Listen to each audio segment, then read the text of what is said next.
talking, I don't sweat that. If they don't trust me either, I respect that.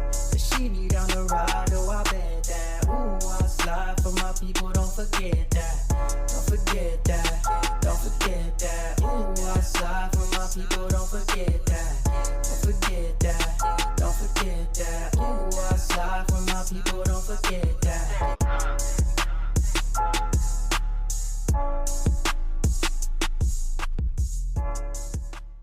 Good morning, good afternoon, good evening. My name is JH. How y'all doing, Postal family? Is everybody good? Is everybody cool? Everybody clean? Are you crisp? Are you feeling irie today? Let's talk. I'm gonna drop some facts in this video. I'm gonna drop a video in this video, and I'm gonna drop an opinion behind this video that's in the video. But here's the first fact. We had a little discussion, because I don't debate facts, about the $44 an hour thing a couple days ago, or whenever you're watching this video. The $44 an hour, not being enough in certain areas. And some people in the comments said, yeah, that's good enough. And then other people were like, it'll never be good enough. And then other people were like, well, Jay, you're talking out two sides of your face. I said, no, I'm not talking out two sides of my face. I speak about facts. But here is the fact, and this is not me throwing shade at anybody. I know today, if I quit my job, Jay, I'm only speaking for me, Jay, if I quit my job today, I can go find another job tomorrow, that's gonna pay me equal to what I'm making or more because of what I brought to the table. I have a commercial driver's license. I've made more than what I have. That I know. Here's a question for you to ask yourself before we continue. If you decided today to resign from your current job, if you're working with us, could you tomorrow find another job that's gonna pay you equal or more than what you're making? And before you say, oh, there are plenty other jobs, remember, I had a video about what this place that we work at pays us total as far as what they compensate as well as what we compensate, because it goes into not just what you're making per hour, but as far as what they are doing as well. We're talking about the annual leave, we're talking about the sick leave, we're talking about the health insurance, we're talking about the pension, everything involved. Anybody can find a $30 an hour job, digging trenches somewhere. But digging trenches, do you have job security, do you have union, do you have all the other things that go involved with it? That's the question. So if you do know of a place, I would love for you to share that with everybody in the comment section, and make sure that whatever it is you share is also available for everybody. The place that we work at is available to everybody nationwide. But if you say, oh yeah, at this office building, I can go in there and blah, blah, blah. Well, if you're in Chicago, can somebody in California work at that office building? No. So I want you to be open-minded, not be shallow when you do share wherever it is. Oh, UPS doesn't start out the same way we do. And UPS is a little more difficult to get in. And you got to go through the steps to get where you're at. Do your research before you make that comment, because I'll call you out in your comment. I don't debate facts. Remember that. Like I said, I know I can. There are some people that come in here with some trades. Some people come in here with a nursing license. Some people do come in here with an electrician license. Some people do. But does everybody have that? Like I said, I can go tomorrow and get in a tractor trailer, run this country and make exactly what I'm making or more. But not everybody has a CDL. You understand? So I'm not gonna put that out there saying, yeah, well, everybody can do that. Not everybody can do that. Not everybody wants to do that. So let's keep those facts. So with that being said, as far as truck driving is concerned, again, I'm not a conspiracy theorist, but I've been hearing a lot of people talk about, well, where's the mail and what happened with your count and the letters being held up.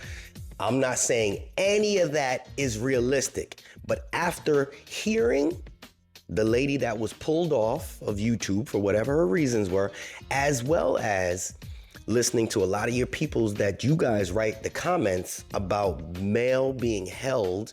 And I was like, well, where is this being held? And then I got this little video. So I want you to watch this and see and then we'll talk about it after, okay? Cool. Tonight, we're finally hearing from the U.S. Postal Service about why your mail is being held up in Fulton County. Yeah, those trucks are still lining up around this distribution center. This is in Palmetto, and you can see that line of trucks right there we're talking about. Atlanta News First reporter Joshua Skinner spoke with drivers who are also trying to find out what's going on here. Another surreal day here at the USPS distribution center here in Palmetto, where the line to load and unload stretches over the horizon. First time I see something like that. I never see it. Wilkinson Louiser is just one of the hundreds of drivers lined up outside the facility tonight. How long you been sitting out here? 6 hours. 6 hours. Yeah, and we don't know exactly what time you're gonna get out. Georgia Senator John Ossoff launched his own inquiry into the problem today, releasing a statement to the USPS saying in part, "I urge you to expeditiously investigate the reported delays across the metro Atlanta area and to take any necessary and appropriate actions." Entire routes have been ruined. Some drivers change shift while in line. Louisor doesn't have that option. Drivers getting paid by the delivery aren't getting paid. This is insane. It should be a better way coming in and out of here. This driver, Tawana, is actually trying to get out. We decided to help. So after speaking with security and learning for certain that this actually is to get in and not to get out, I'm going to go back and speak to this driver back here to let her know that she can in fact get out of line. Some drivers said they heard the backup stemmed from a staffing shortage. Others an issue with closures at other centers. The USPS didn't say what the exact problem was, but did say, quote, "Local management has been made aware of the concerns of some local customers regarding their mail delivery and are working quickly to resolve any issues." Tawana? Well, we did help her get out. But for this line, it might take an act of Congress to work it out, while drivers work on their patience. Just sit down, go to my laptop, watching movie and my Netflix. By the way, the longest that we heard that anyone had been sitting out here tonight, 8.5 hours. Okay, so you're back. This is what's happening. What you're seeing there are truck drivers that are coming throughout the country. That was the whole concept of ground advantage, right? Ground advantage took the mail out the air, cost-wise, we talk about this, with the airplanes, and they put it on the ground, as you can see, in the trucks. Now the trucks are backed up. Somebody wrote that to me, said, the trucks are wrapped around the building. I'm like, wrapped around the building? This is up there in Atlanta. Same place that lady worked that they pulled down the stuff. I don't know why they tried to hide this, if they really did, because again, I can't see them telling her to take her stuff down. But if the news is hearing about it and everybody else knows about it, then why is it being, held back?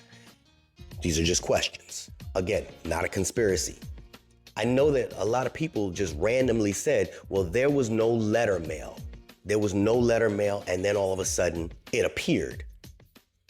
Okay, that affects the carriers, okay, which accounts and all that other stuff. And again, I am 100% not saying that any of this ties into each other, but customers have been complaining. They're all over the news. You can see the truck drivers are complaining. It's all over the news. And for all those trailers full of mail and letter mail, that's a lot of mail, man. That is a lot of mail. And it's not that the actual facilities can't really handle the mail. I think that they shut one down and maybe moved some people over to the other, as we've been talking about. They have the clerk sitting in, what do they call that thing? A room, the standby room. I don't understand this. This I can't comprehend. And again, the lady kind of explained it a little bit. I don't exactly know where these trucks get unloaded at, but y'all have 3 facilities or 4 up there in Atlanta. So all of this is the direct consequence of them doing this consolidation thing. That is fact. Now, did I say that there were gonna be some hiccups? Initially, yes, I did. There was gonna be some hiccups, but 6 hours for a truck driver? As a former over-the-road truck driver, I know this hurts those drivers substantially. because they have times to drop off. They're assuming this window, and then they have to turn around and go pick something up somewhere else. They're losing loads. Now, we don't know if they're just picking up from the same place and going back out. But this domino effect here is going to affect a lot of people because this is just the first of many, right? Right. And Atlanta being almost a central hub for everything pretty much east of the Rocky Mountains. That's kind of how things work, if you didn't know about logistics. Everything east of the Rocky Mountains kind of works out of that Atlanta hub. So Atlanta will shoot things up all the way up to Chicago, Wisconsin, etc., over to Texas, up to New York, Maine, Massachusetts, everything within that side of the country. And then they have something going on the west side, Oklahoma. Anyway, so that's kind of how that works. The domino effect is staggering if everything is stuck there at that Atlanta distribution center. Because again, everything goes there because it's so big and then it shoots out to different areas. It's like a connecting port. If you ever been in the airplanes and you want to get somewhere, they always shoot you down to Atlanta and then they shoot things out the other ways, Atlanta and Tennessee. Nonetheless, y'all let me know what you think. A lot of people don't know how logistics works, but logistics people do. Again, I can't wrap my head around this and I can't see why, because I thought they had enough people to take it in.